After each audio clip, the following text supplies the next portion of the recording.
So here's a little update on the 55 Chevy. I've been out here all weekend, Victoria long weekend up here in Canada, working on everything. And I wanted to get the battery box installed and had full intentions of wiring that to the front of the car. But the route that I needed to take needed to be sorted out, and there was other things that were coming into play here, being audio amplifiers.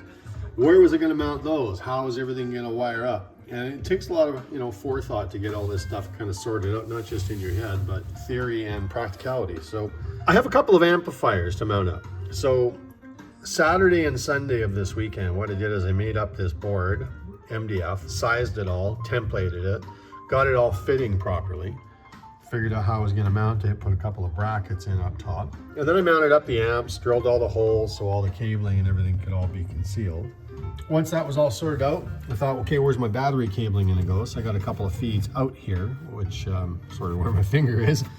And that'll be for those heavy duty circuit breakers, so I can run all the 1 gauge cabling and everything up to the front and from the alternator back to the battery box. And then we have a catastrophic cutoff here as well that we'll have incorporated. So in terms of audio, this little amp right here, 600 watts, that's going to run the subwoofers back here, which is a pair of full cal 10-inch. And then this 4-channel amp will run 95 watts to the rear package tray.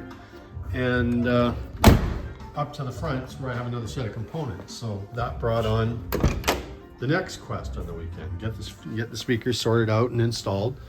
So I have these 6x9s mounted in the back package tray. Those are Rockford Fosgates. They're like 120 watt speakers.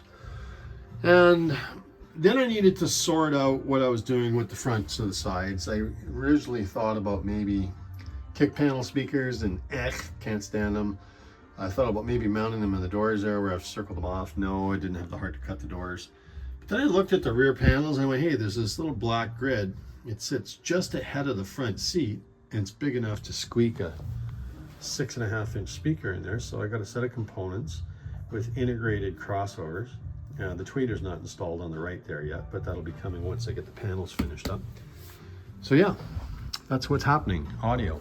And before you know it, I can get that finished up and get back onto the front of the car and wire up all the components in the front so that we can start powering everything up and testing circuits. So as always, stay tuned.